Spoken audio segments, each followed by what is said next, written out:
voice when we started, but we are here for a terrific episode today, and we are going to be speaking about to many, a well-known actress, maybe to some of the younger set, not so well-known. Basically, there's been a term in Hollywood for some blonde bombshells. There were the three M's. It was Monroe, Mansfield, and Mamie, otherwise known as Marilyn Monroe, Jane Mansfield, and Mamie Van Doren. This lady, who was the subject of the book we're going to be speaking with the author about, was an actress, a singer, a pinup model, and her name was Joy Lansing. And again, she was in a number of things, and we're going to try to cover as many as we can.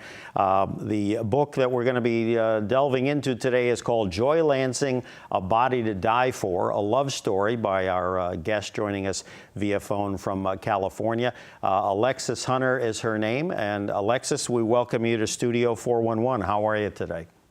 I'm doing great, Larry. Thank you so much. It's nice to talk to you. Very good. Same here.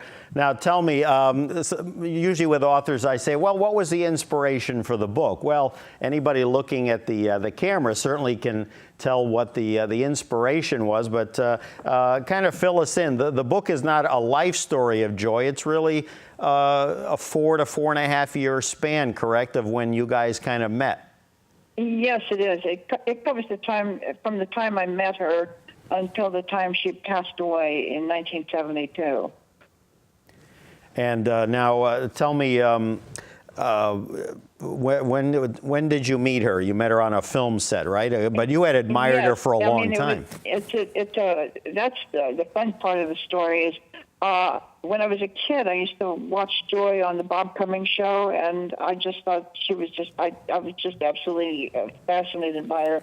And years went by, and I grew up, and I moved to L.A., and a friend was doing playing a Bigfoot monster in the film Bigfoot, and got tired of wearing the monkey suit and asked me if I wanted to do it. And I said, sure, I want to be a star. And I went to the set, and suddenly I find out that the woman who I was just absolutely crazy about when I was a kid was starring in the show, starring in the movie Bigfoot, and we became friends, and that's how it all started. It's an amazing story. So you watched her, like you said, on the old, they called it Love That Bob, or the Bob Cummings show. Right, and the Bob Cummings show. And yeah. That was on for about 4 or 5 years back in the mid to late 50s. And right. Of course, for some of the folks watching us today, again, she was one I know that I remember as a kid. As a matter of fact, as we look of a photo here of baby Joy, and then of course Joy is probably a 20 or early 30-something starlet here. So Joy Ray Brown, born in Salt Lake City back in, 1929, correct? Yes. There you go. Yes, she was born in 29. And now, just to clear up something, because I know, so we don't confuse people. Now, you were born where? Were you born in Hawaii or here in the States? I was born. I'm a Navy brat. I was born in Bethesda, Maryland. Okay. Now, and Hunter is your real last name, correct? And no, it isn't. It's okay. my stage name. A stage name. Okay. When I moved to Hollywood and wanted to become an actress, I used the name Hunter. Gotcha. And I kept it, which I like. And for those that will say, wow, let me go to IMDb and look up her credits. I'm there as Nancy Hunter. As Nancy Hunter, and then at one point there was even a brief Ivory Hunter, which was that's another story. When I read that, I thought of Ivory. That's a fun story. I thought of Ivory Joe Hunter, the singer, and I'm like, wait a minute, Ivory Hunter. I said, I think that's a bit much, but and then it was a bit much. The whole story's a bit much. It's very funny. But I think the readers will get a real kick out of that. And then Joy, of course, spelled with the traditional J-O-Y, and then, of course, she changed it to J-O-I, which, again, kind of made it, I know as a kid it made it stand out to me. But as I was saying before, was a lot of us will remember her from shows like I Love Lucy, where she appeared a couple of times. Also, a famous episode of, I was talking with the crew, some of them remember, the old Adventures of Superman TV show, where she played an undercover policewoman, and she was under the guise that she had become Mrs. Superman. And of course, to catch some mobster or gang guy. And actually what I read, and I don't even know if you and I talked about this, I was not aware that her appearance was so well received that when they were planning the next season of Superman, which unfortunately never happened because of the untimely death of George Reeves, they wanted her as a regular on the Superman series. Right. That's an unfortunate thing, because that would have been great for her. Oh, absolutely. I mean, she was always busy. Now, let me ask, this popped into my head, and I wanted to get it out of the way in the beginning before I forget. Was she a religious person? Because obviously, being from Utah, her family gave the appearance that they were very much into religion. She was born, her mother was Mormon, and she was born into the Mormon religion, and I believe her mother, as time went by, became Christian Scientist, and Joy Joy wasn't terribly religious. In fact, she was interested, when we were together, she was interested in the Jewish religion, because a lot of the people, a lot of the guys she dated were Jewish, and it was interesting to her. So we went to temple a few times, but the only religion that she really liked was unity. Gotcha. We're looking here in the studio at a shot of I Love Lucy, or Desi Arnaz on the left, Bill Frawley second from left, Joy in the center shot there. Again, a well-known episode, and actually too, I realized too from your book, I'm jumping ahead a little bit, but to tie in with this image, that later on when Lucy was with Gary Morton, her second husband, that actually they wanted to sign her to a contract, and then her then husband, I hate to say, foolishly nixed that deal. He nixed it. Unfortunately, a lot of her career issues, I mean, she could have been a much bigger star, Larry, but unfortunately, she dated her managers and was married to her manager, and he said, "Why would you do that? You're too good for that," and killed the deal, which was a terrible, terrible mistake. Yeah, and when you met her, she was married technically, but really more of in name only. She was married to a gentleman. They were legally separated in 1965. Oh, they were. I met her in 1969, but they were very close. He was like, the closest person to her was her grandfather, and Stan was very close. Her husband, the one she was separated from, and she was. It was like Grampy. That was the type of relationship they had. Gotcha. Very close. Very, very close. We're looking at an image here taken from a movie called Bigfoot that you alluded to earlier. I'm going to say that this could be a stand-in gorilla. Again, I'm going to assume it's you and holding Joy. Actually, with your hand. No, that's not you. That is a great big guy. I think he's like 6'5" or 6'6". He was the actual Bigfoot. I was one of the female big feet. You were. I was not a star. I was just one of the many big feet. Okay, well that would explain why his hand is where it is. Okay, well now that makes sense. So thank you for illuminating that for me. Very good, very good. Although it could have been you, but okay, that explains it. I don't want to pretend like I was a star. Now, what I found interesting about that, and we also have an image from the movie, a movie poster, was that it is a movie. I watched a little bit of it, and one of these days I'm going to sit and watch via YouTube or whatever, watch the movie. It is an interesting collection of has-beens, wannabes, and up and coming. I got to tell you, there's two of the Mitchum family. There's Robert Mitchum's son and brother, John Carradine, who of course was a legendary movie actor. A lot of B horror movies, was with Universal back in the day. Ken Maynard, who I think was a cowboy way back when, was in that. You were in it. Joy was in it. There was Jerry Marin, who, God bless him, is Right. almost 100 years old as we tape.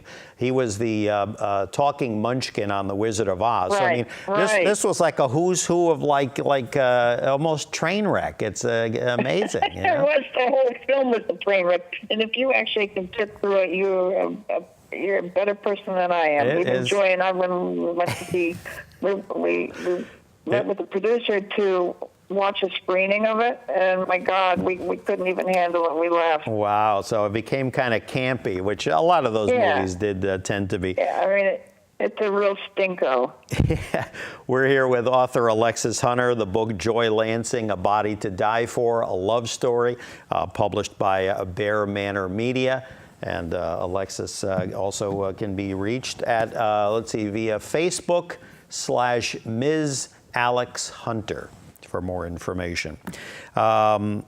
Let's see. Oh, yeah, I mentioned, there was one of Bing Crosby's kids was in there too. Lindsay. Yes. Yeah, one of the Crosby Lindsay was kids. in it. Yeah. Younger generation has no idea what I'm talking about, but believe me, those of us that were kids back in those days know all about all these fine people who had better moments. But for you, it was kind of a start.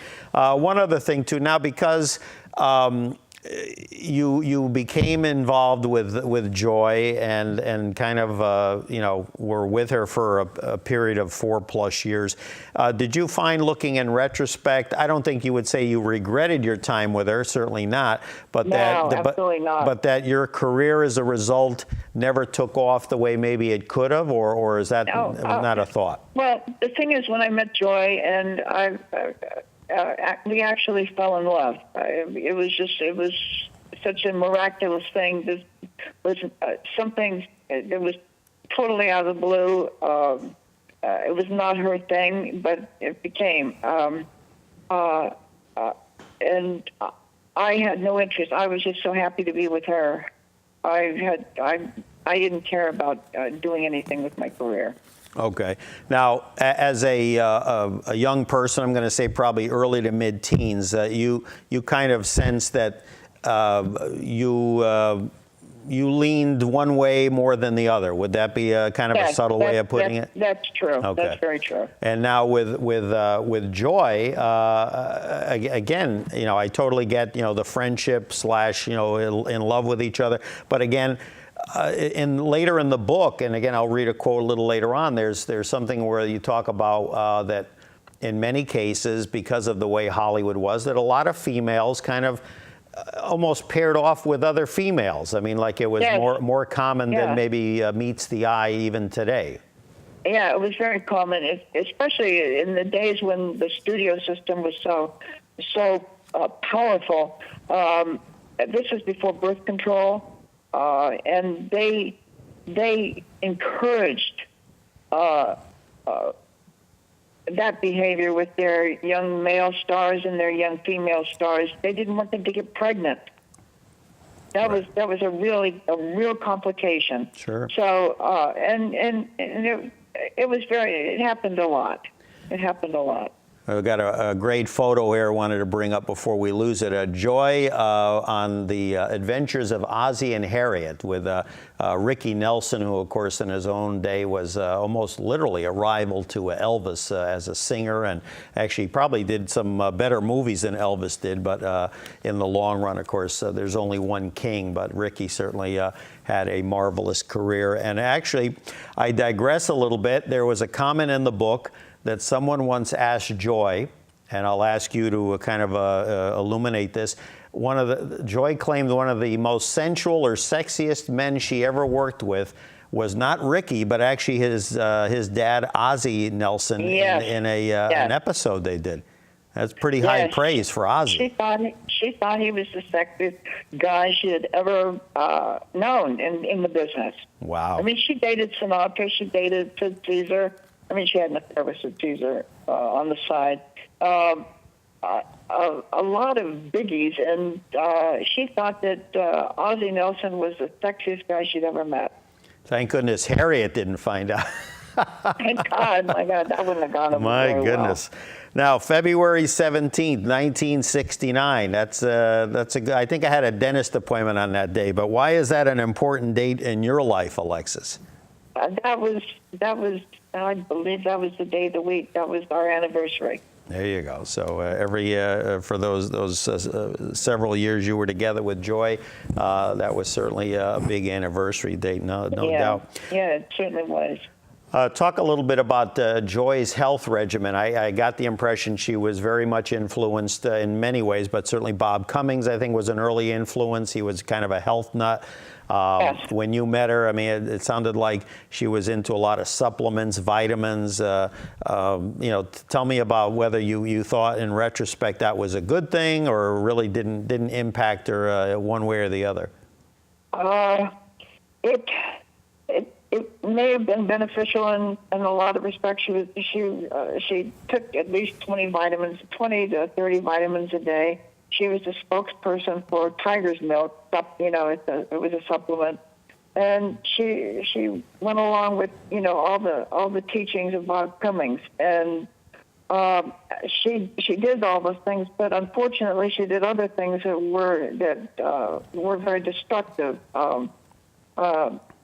Unfortunately, doctors were not very kind to her, and she had bad luck. And one doctor gave her an open-ended prescription for Premarin because she said to him, she didn't want to grow old, and he said, "Well, you take estrogen." And unfortunately, she was young. She had plenty of estrogen, so it probably was one of the main things that probably caused her demise. Author Alexis. The breast cancer. Author Alexis Hunter joining us here for the hour on Studio 411. The book Joy Lansing, A Body to Die For, a love story.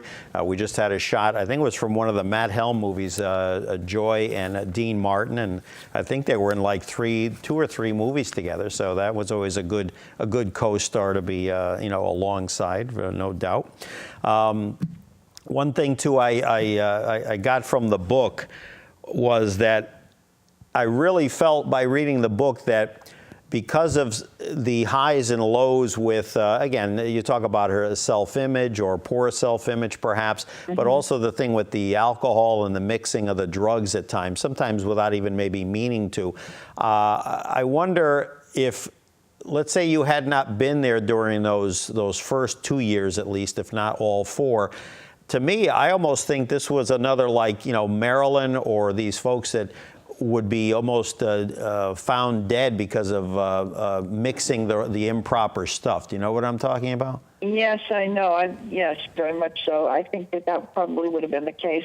And I don't know if the cancer that was in her had affected her during that time period. I think probably that's the case. And she would have these terrible depressions monthly. And she would start with scotch, and she had trouble sleeping. So because of the days in the studio, with you take the uppers to stay awake and the downers to go to sleep, and so she had a problem with sleeping. So she took sleeping pills, Seconal and Tuinal and Nembutal and all those. Now, in her younger days, of course, you weren't with her then. I mean, she was like an MGM girl, so she was back in those days. I looked on some of the films that she was in, even if it was a bit part. I mean, she was Easter Parade and several others throughout the late 40s, 50s. So, I mean, for those who, again, are saying, wow, she sounds familiar. I mean, Joy Lansing basically had, what amounted to well over a 25-year career from one end to the other. And as a matter of fact, we're looking at a photo right now of Joy with the late Irene Ryan, Granny Clampett on the Beverly Hillbillies, and we'll talk a little bit more about that later. But, so she was brought up in that system, and that system is what led Judy Garland and I'm sure countless others, work long hours, take uppers, can't fall asleep, take downers. And then I really got from reading the book that this started a roller coaster that probably went on for a couple of decades until you met her. Yes, I believe so. I mean, to my knowledge, that was the case. And I had when I met her, I mean, I was so naive, and I didn't understand, and I figured it out after a while. I mean, the first time she had the Johnny Walker Black and the Seconal, it was pretty frightening. It was pretty frightening. I can only imagine any type of alcohol with, and you well know from, just the national news, the problems with prescription and certainly non-prescription drugs that are going on in this country now. So imagine that, in Hollywood again. In some ways, it ran rampant, and who knows, maybe even still it was so. Terrible. Yeah, it was just terrible, and it controlled her life at that time. Sure. But once she became secure and happy, she was able to stop doing that, which I am so grateful for. I'm really happy about that. We're looking at a nice montage of Joy. Of course, I think it's our first, I could be wrong, maybe Kay has one, but Kay Ballard, but Joy Lansing, I think she's our first Studio 411 subject with a star on the Hollywood Walk of Fame, so very impressive. And a photo down below here of Eartha Kitt. Now, Eartha, who was a singer-actress in her own right, one of the 3 Catwomen on the Batman series, she was a good friend of Joy's for many years, correct? Is that you, or is that a dog in the background? That is one of the dogs. Okay. So I will take care of that little issue. No problem. No, when we have an animal show, you will be first on my list. I'll be happy to do that. We've had guests that if the dog has walked into the shot, I mean, we've had it all. We even have one where if the viewer looks very carefully because of editing, the door opens up, the dog walks in, and then in a blink of an eye, when we go back to the shot, the door mysteriously has closed. So you can imagine what happened there. Before we continue, I want to show a shot so that the folks watching, you are probably, 19 or 20 years old. Is a shot of you and Joy, circa 1970. I was just 21 when I met her. 21, and Ms. Lansing on the right there. So. Quite a handsome couple, to say the least. Yeah, and thank you. Yeah, I'm trying to figure. You have an LP in your hand. Did we ever figure out what that album was?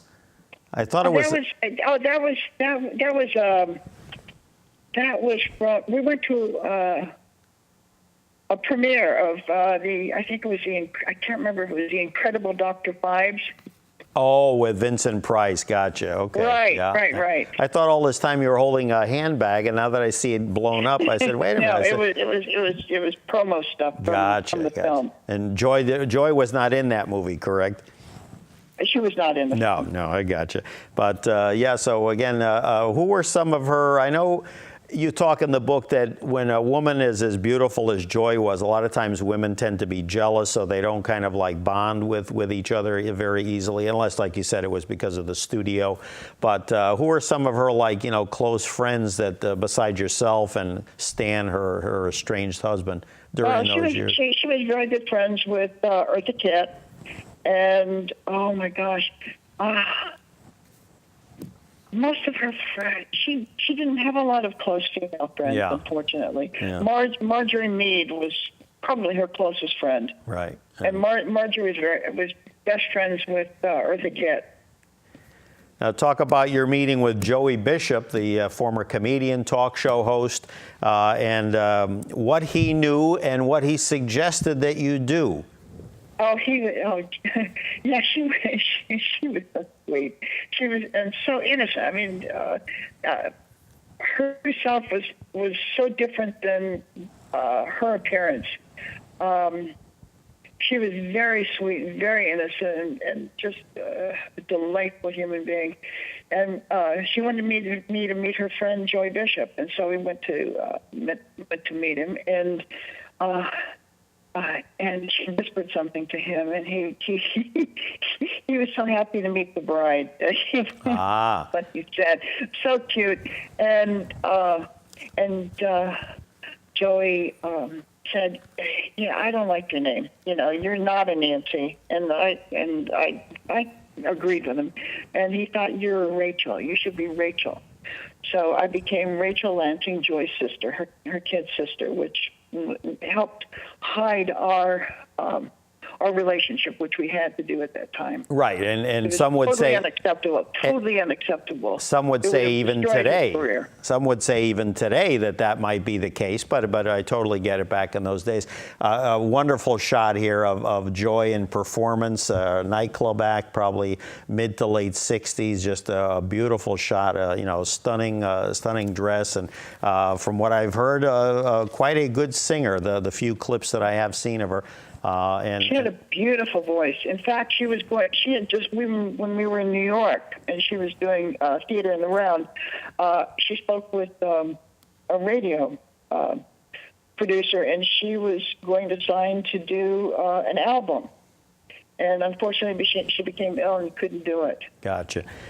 You describe Joy in the book as an eventual victim of her own beauty and the parasite power mongers, pretty strong words, of Hollywood, similar to Marilyn Monroe and so many others. Again, do you think that has changed the way, maybe because the studio systems are not the way they used to be, I think it's more big money, big corporations, but I think it still exists. Maybe not on the scale that it did in the 40s and 50s, and the 30s. I think it's a different atmosphere, but I think that it still exists. There's so many young men and women that want to be stars, and it's the most important thing in their lives, and people know that. Yeah. And people take it's the same thing in the corporate world. I mean, the people who have the power take advantage of the people who want the power. We're looking at a shot here of Joy with your old friend and former guest of our show, Kay Ballard and Eve Arden. She was on the appearance of the Desi Arnaz produced The Mothers-in-Law. That must have been a hoot. I don't remember that episode, but my God, it's great. It's on YouTube. It is. So funny. So I'll have to watch it for sure.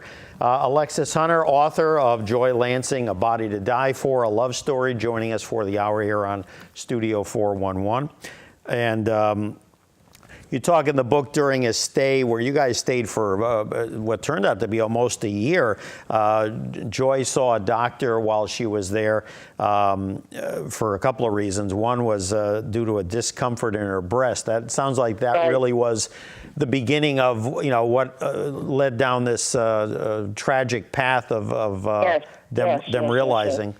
Now, explain for the viewers, again, that in those days, I mean, there were injections being given, whether estrogen in her 30s, we're not talking over-the-counter or prescription pills. We're talking injections that were being done almost at random by, many of these doctors. What happened is Joy felt her insecurity, and there's so much competition in Hollywood, and Joy was one of the blonde bombshells, but she felt she needed to be more, to stand out more, and at that time they were doing silicone injections, and not the silicone implant, free-floating liquid silicone injections, and that's one of the main reasons why I wrote the book, to stop that practice. They're doing it again, and more people are doing it and don't understand how tragic it can become. I truly believe that is one of the things that, with that combined with the estrogen, caused her death from breast and ovarian cancer. And you also talk in the book about the studio, again, going back to the MGM days where, they were like, well, your backside needs a little, a little this, a little that. So they started with that as well, to kind of firm things up, shall we say. Yeah. And now what they're doing is this obsession with large rear ends. Amazing. The large rear ends, a lot of it, I believe, is silicone injections. Wow. And when I was a kid, when I was with Joy in New York, I unfortunately had one injection of silicone in my breast, and it caused me to lose my breast when I was 26. So some 4 to 5 years after Joy's passing, Right, just from that right. one experience that she, you have to admit, she encouraged you to a certain degree. That look at the damage that caused to you, and of course that impacted. Right. And she didn't know. She had no idea. Sure, no, I get it. And I didn't, and it unfortunately created a problem that has still caused me problems to this day. I still have autoimmune problems from it because it's still in my body. Gotcha. I mean, because it migrates, it goes everywhere. It doesn't just stay in one place. We've got an image here of who we spoke about earlier, the King, Elvis Presley. I wanted to go to a trip that you took, the two of you, while you were together over in Vegas. Right. Again, quite an encounter. You meet the King, you meet Priscilla at that time. Although, yeah, I think they were still already married at that point. Della Reese. They were married. I mean, and he seemed to dote on Joy, as I got the impression most of these celebrity men did. So I'm sure that probably ruffled a few feathers, but Elvis didn't seem to mind. No, he didn't. He was so charming. I mean, I still remember him kissing me goodbye, which I will never forget. What a guy. There you go. Now, and on that same trip, again, this was like a who's who, to a guy like me. You went to see James Brown, which the two of you, that was pretty cool back in the day, the late 60s. It sure was. Louis Prima and Keely Smith, I assume at that point they were still together. Liberace, Tina Turner, and one there that I remember very fondly growing up. She was kind of like a one notch below Joan Rivers as a comedian. Was a fine talent named Toadie Fields, and you tell in the book a story where she even did an imitation of Joy up on stage while they were. Yes, she did. And just a delightful woman. And also Jimmy Durante was there. We went to see him, and oh my God. Steve Lawrence and Edie Gourmet, all these great stars. Oh, a veritable who's who. Many of whom, not all, but many of whom have passed on. But quite a legacy of work that they left. Joy Lansing, A Body to Die For, a love story by our guest author Alexis Hunter.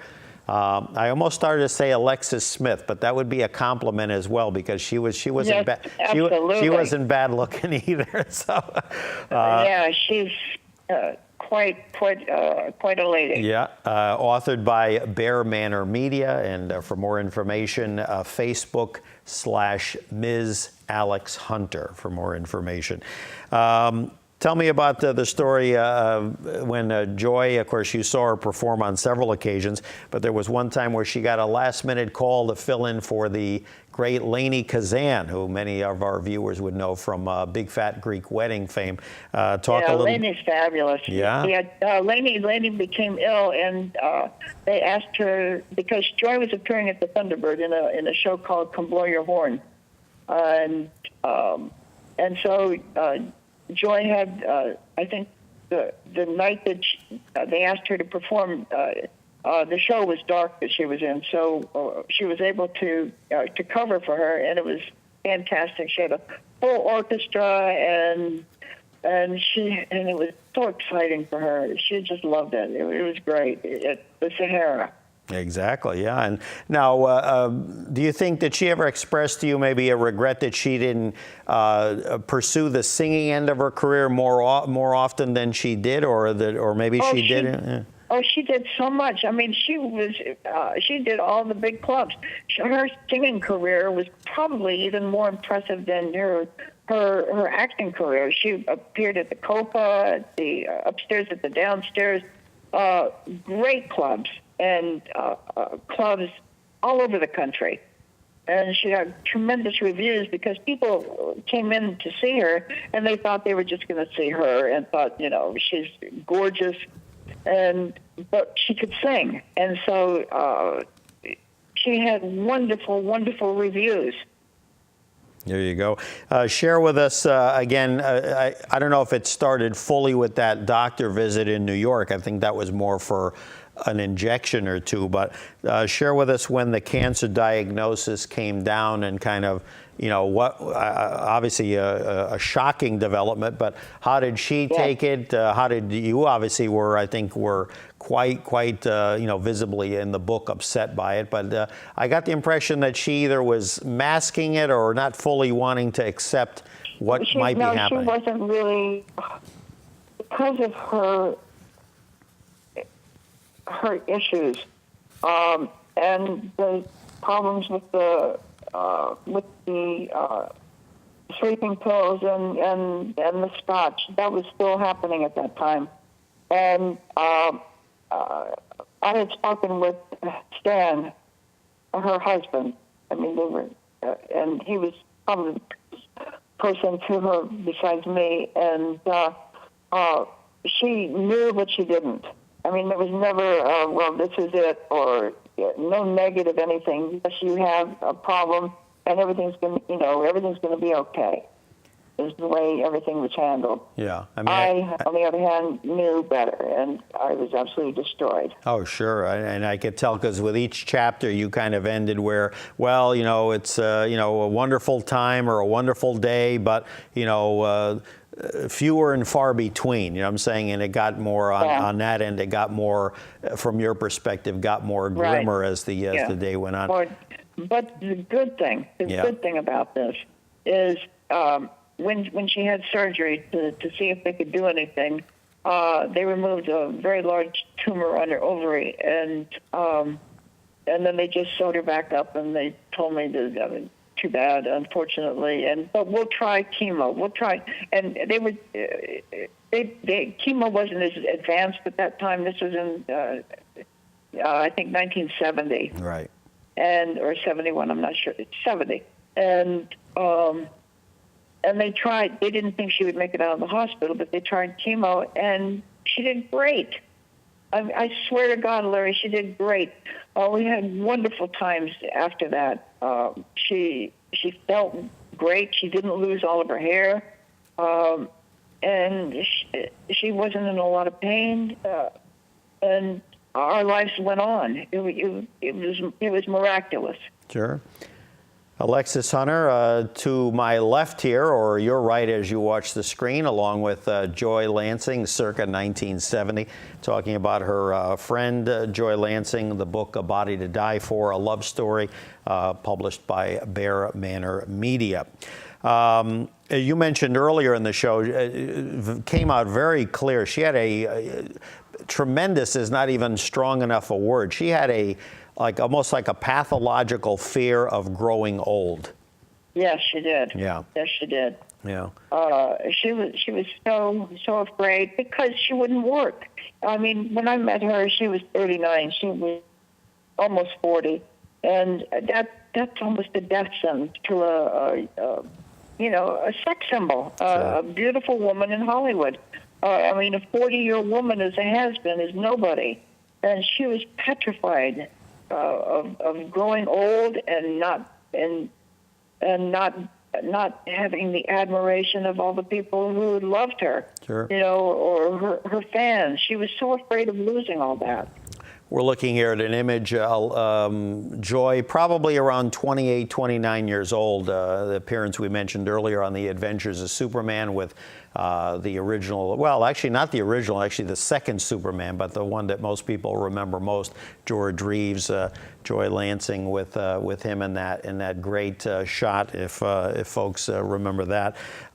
We talked again alcohol, prescription drugs. I know at one point, you literally kind of purged, the various residences that you guys, because you guys moved a couple of times to nicer digs. But again, you tried to stay on top of that as much. I found it interesting, the estranged husband, who had then at one point actually kind of took up residency with you guys.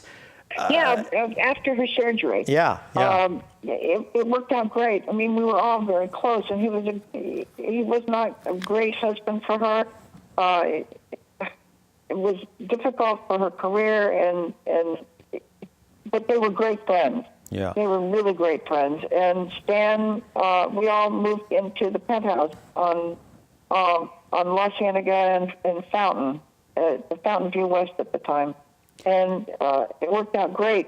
And we shared the apartment, and Joy and I were together, and Stan didn't know, and we kept everything, as they say now, on the down low, and we were, Stan thought we were just great friends, and I was helpful. I helped her. Now he passed away. He passed away several years after Joy. Yeah, he died in 1986. Oh, so longer than I thought. My apologies. But did he ever come to realize really what the extent of the friendship? Yes. He asked me after the fact. He asked me a few years after Gotcha. She died. We remained very close, and we had lunch one day, and he asked me the question. He said, "Drew, basically, what was your relationship with Joy? Was it more?" And I said to him, I said, "Ben, do you really want to know?" And he said, "Yes." And I said, "Well, Joy and I were lovers." And he was kind of surprised, but he wasn't. It was just like I think he probably always knew, but he just couldn't.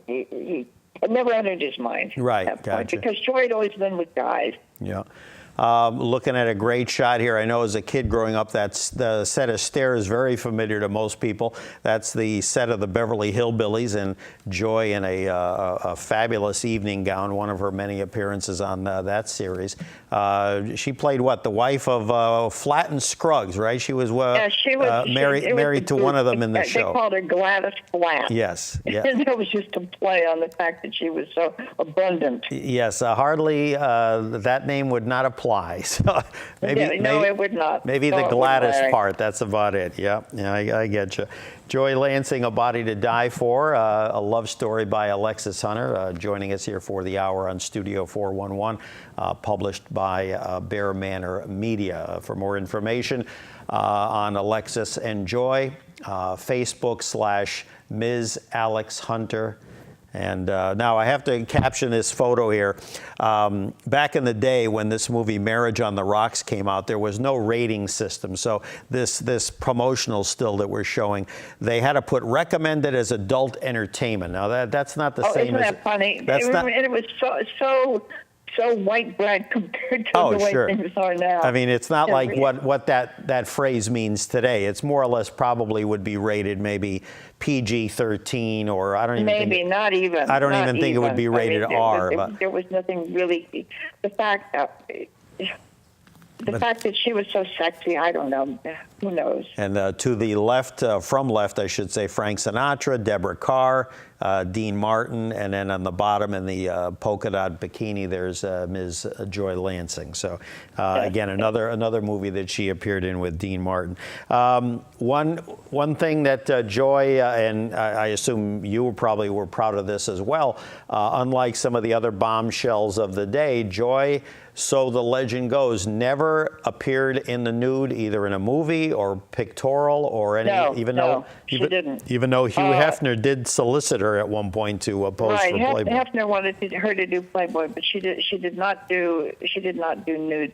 She did cheesecake. She did sexy bikinis and that type of thing, but she did not appear in the nude. Tell me about this engagement you went with Joy. It was in Cincinnati, Ohio, and apparently it was an altercation with perhaps a former beau who happened to be a mobster. Yes, she dated a mobster and before me, and then when he, I think he found out that Joy and I were involved, and he wasn't thrilled about that. So it became kind of difficult. Yeah, I definitely got the impression there was some unhappiness going on. He was not a happy camper, and I was a scared camper. So. And now from that situation to perhaps hopefully a more enjoyable situation, Joy, for a brief time, or maybe longer than I realized, also dated Frank Sinatra. Yes, she did. She dated him in the early '60s. Wow! All right, so that was before. Yeah, they were quite an item. They dated for a few years. That was before Mia Farrow, correct? Yes, it was. Yes, it was. And now in the book you talk about that apparently her you know, early perhaps being enamored with Frank might have waned over time. I guess she portrayed him kind of as difficult or maybe a little too moody for her taste. Yeah, he was very moody, and that was what killed it. Yeah. And she, I mean, she probably had issues too. I mean, but it didn't work out. It didn't work out. She found him to be morose at times and very sad. Now, this comes to mind, and I'm no medical expert by any chance, but did it ever cross your mind by chance, because it seems to be more prevalent than people want to admit even in today's age, could Joy have been bipolar, or would you say no? I think there's a good possibility. I think it is, but it may have been caused by the hormonal changes of the ovarian or the breast cancer and all that estrogen, you know, going through her system. Exactly. She definitely had issues. Definitely had issues. I mean, I'm certainly not a shrink, and I can't put a label on it, but she had problems. Now, you talked about earlier a big thrill for you was, you know, getting a little smooch from Elvis. You also danced with Rock Hudson. Now, tell me about that. Yes, I did. When I was a kid. And how was he? I was living at the Studio Club with all the young actresses. I lived there when Farrah Fawcett was there and Sally Struthers, and I met a guy who invited me to go to a premiere of Camelot, and I didn't know that we were just going to walk in. He didn't have tickets, and I didn't know until after the fact. And we were there, and Rock Hudson asked me to dance, and it was fabulous. And what a great guy. And now, obviously, you didn't know him well. It was a chance meeting. No. It was just a dance. And he became kind of the poster child for you know, the whole AIDS epidemic, and obviously another example of the studio system that. In the male's case, obviously, a lot of it was cloak and dagger, you know, kind of bogus marriage, et cetera, et cetera. So, you know, again, a lot of stuff going on to, you know, keep everybody pure, everybody, you know, the way the studios wanted under control. Yeah. And they forced him to marry someone, and he was involved with another actor at the time. And I believe he had a nervous breakdown after that. Right. So, I mean, it was tough. And because everybody had to be someone who you weren't. You talk in the book. You talk in the book during those studio days where Joy knew Marilyn Monroe, and that Marilyn or that Joy actually found her, quote, sweet but a little sad. And then I guess, as you talked earlier, sometimes these folks, you know, would want to maybe spend some time, maybe innocently or maybe not so innocently. But it was interesting that she had perhaps solicited Joy for some personal time. At least that's how I took the quote. I mean, I'm pretty honored by this. Monroe had asked her to go to Palm Springs with her, and made Joy nervous, and she declined to go. So, and now when she told you, or she told Marilyn that she had similar offers from women more than a few times, but that she didn't lean that way. But then again, I asked that only because, and that's more towards the end of the book, but then here she meets you, and all of a sudden, you know, her world explodes. Yeah, it was it was just so unexpected, and we were soulmates. That's all I can say. I mean, we would sit and talk for hours and hours and hours and hours, and it was just it was meant to be. That's all I can say. It was meant to be. Alexis Hunter, author of Joy Lansing, A Body to Die For, a love story, joining us here on the remaining few moments we have on Studio 411.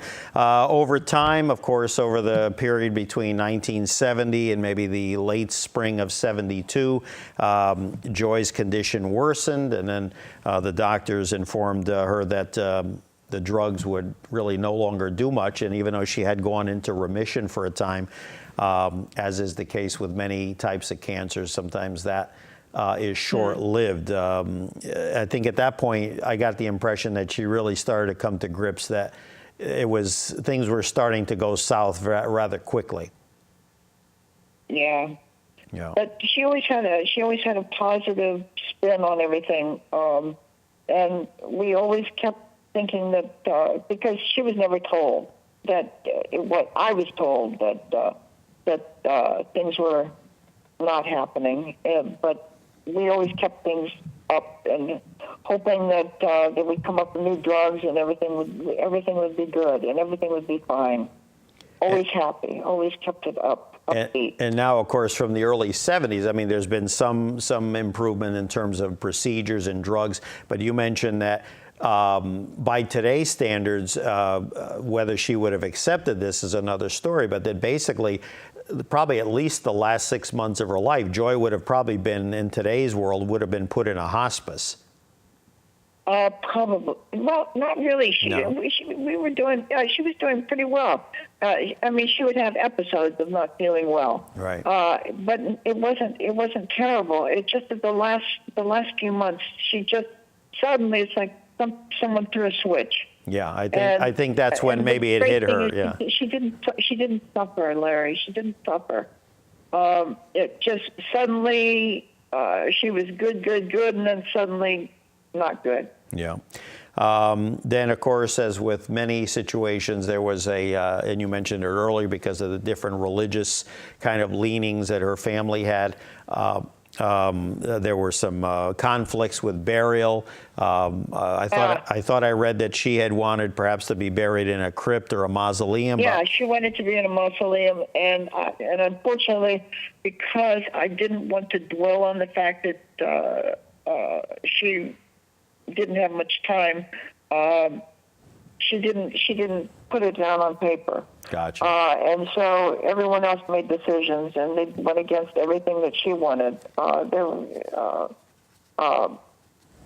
Her mother offered to pay for the funeral, and I mean, it was terrible. It was just terrible. No, I hear you. And then, again, small consolation, but as we wrap up with you here, it's almost like a kind of a movie story ending. She died in your arms, and yes, she did. And real quick, again, I got the impression, I think you spelled it out to me when we spoke earlier, that you kind of held off on the book because, you wanted your parents to kind of, yes, I did. My parents never would have accepted it. They're very old school and would never have, it wouldn't have gone over very well. Sure. So I waited until my parents were gone, and then with all, with all the issues with gay marriage and more acceptance, I thought that people would be a little more open-minded and be to accept the book in a loving way, because that's what it was. It was a love story. Sure, absolutely. And it's a similar story to anyone who's ever lost anyone from cancer, or anyone who's loved anyone. Sure. I mean, love is love, Yeah. and that's what I wanted people to understand. Love is love. It doesn't matter who you love. Well, we appreciate you taking time out from your busy schedule to join us here Thanks, for this episode. If anyone is interested in the book, it's available on Amazon or Barnes & Noble or through Bear Manor Media. Very good, very good. BearManorMedia.com, and also Alexis, or Facebook / Ms. Alex Hunter, and get more information on what Alex is up to. Hang in there with us for a second, and we thank not only Alexis for joining us, we thank you for joining us on this episode of Studio 411. The book, Joy Lansing, A Body to Die For, a love story, and we had a great time reminiscing with Alexis. Aww. And we thank you for joining us on this episode of Studio 411. We'll see you next time. Take care.